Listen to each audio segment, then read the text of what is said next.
မြန်မာနိုင်ငံဆိုတာရေမြေတောတောင်တဘာဝအလားတွေနဲ့ပြည့်စုံရုံသာမကပဲတိုင်းရင်းသားဘောင်းဆောင်နဲ့မတူကွဲပြားပြီးထူးခြားလာပါတဲ့အစားအသောက်ယဉ်ကျေးမှုတွေရှိတဲ့နေရာတစ်ခုပါဒါကြောင့်ဒီနေ့မှာတော့ခမားသာနိုင်ငံသားတအုပ်ဖြစ်ပြီးမြန်မာပြည်ကိုလာတဲ့အခါအကြိုက်ဆုံးဖြစ်စေမဲ့မြန်မာရိုးရာအစားအစာ၅မျိုးကြောင်းကိုပြောပြပေးသွားမှာပါမော်ရင်ကပထမဆုံးအနေနဲ့ပြောပြပေးချင်တာကတော့မြန်မာနိုင်ငံရဲ့နိုင်ငံတော်အစားအစာလို့တင်စားခေါ်ဝေါ်ကြတဲ့မော်ရင်ကပဲဖြစ်ပါတယ်နိုင်ငံသားအများစုကမော်ရင်ကားကိုမြန်မာမနက်စာလို့သိထားကြပါတယ်။ငါခုငချင်းစတဲ့ငါးတွေကိုငါပြောဦးစက်သွန်ပြူဂျင်းဇပလင်တော်နဲ့ရောချက်ထားတဲ့ဟင်းဟင်းပြည့်ပြည့်လေးကိုမုတ်ဖက်ပဲကြော်ချွတ်ချွတ်လေးတွေနဲ့တွဲဖက်စားသုံးရတာကသူတို့အတွက်အရန်ကိုစမ်းသစ်တဲ့ရတာတစ်ခုကိုတွေ့ရှိစေပါတယ်။တချို့နိုင်ငံသားတွေကငါးဟင်းရဲ့အနံ့ကိုစိုးရင်ကြပေမဲ့တကယ်တမ်းမြင်းစမ်းကြည့်လိုက်တဲ့အခါမှာတော့ဟင်းရဲ့အချိုငန်အဆက်မြတ်တာမှုနဲ့ပဲကြော်ရဲ့ကြွရွာမှုတို့ပေါင်းဆက်သွားတဲ့အခါမှာတော့လက်မလွတ်နိုင်အောင်ဖြစ်သွားကြတတ်ပါတယ်။လက်ဖက်တုပ်ဒုတိယအစားအစာတစ်ခုကတော့ကဘာမှမြန်မာတိုင်းနိုင်ငံထဲမှာပဲရှိမယ်လို့ယူဆလို့ရတဲ့လက်ဖက်တုပ်ပါ။လက်ဖက်ရက်ကိုအချင်းပေါက်ပြီးစားသုံးရတဲ့ယဉ်ကျေးမှုက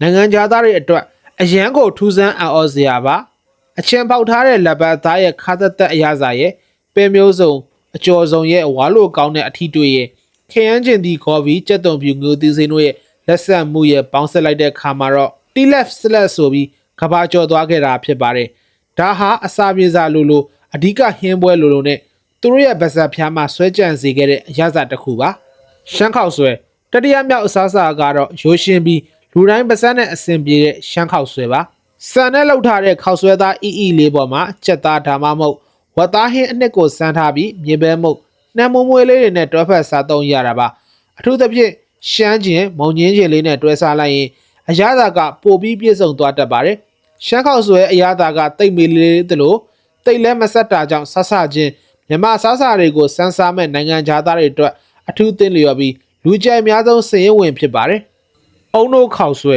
စတိုးစာအစားစရာကတော့အုံနိုးခေါက်ဆွဲဖြစ်ပါတယ်။အုံနိုးရဲ့စိတ်နဲ့ရစာနဲ့ကြက်သားဟင်းရည်ပြီးတော့ကြဲဥပြုတ်ပဲကြော်တို့နဲ့တွဲဖက်စားရတဲ့ဟင်းပွဲပါနိုင်ငံသားတွေကသူတို့ရင်းနှီးပြီးသားဖြစ်တဲ့ထိုင်းကခိုဆွိုင်းခေါက်ဆွဲဒါမှမဟုတ်မလေးရှားကလာဆာခေါက်ဆွဲတို့နဲ့ပုံစံတူတယ်လို့ခန်းစားတတ်ရပေမဲ့မြန်မာအုံနိုးခေါက်ဆွဲရဲ့တမန်းအောင်ချက်ထားတဲ့ပဲမုတ်အနေရစာကသူတို့ကိုဆွဲဆောင်နိုင်ပါတယ်အရသာကမဆက်ပဲစိတ်ပြီးမှုတာကြောင့်ကလေးလူကြီးမရွေးချိုက်နှစ်သက်ကြပါတယ်မြန်မာရိုးရာထမင်းဝိုင်းနောက်ဆုံးပြောပြချင်တာကတော့ဟင်းပွဲတပွဲမဟုတ်ပဲစပွဲပြက်ခင်းချင်းပြီးစားတော့ရတဲ့မြန်မာထမင်းဝိုင်းပုံစံပါ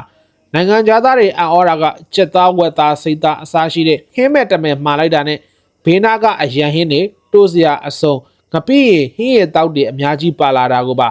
ထမင်းဖြူပြူလေးပေါ်ဟင်းနဲ့ပြီးတော့တိုးစရာလက်ဆက်ငပိရနဲ့တိုးစားရတဲ့အတွေ့အကြုံကသူတို့တွေအတက်ကတော့တကက်ကိုတော်ဝင်အစားအစာတစ်ခုအနေနဲ့ခန်းစားစေခဲ့တာဖြစ်ပါတယ်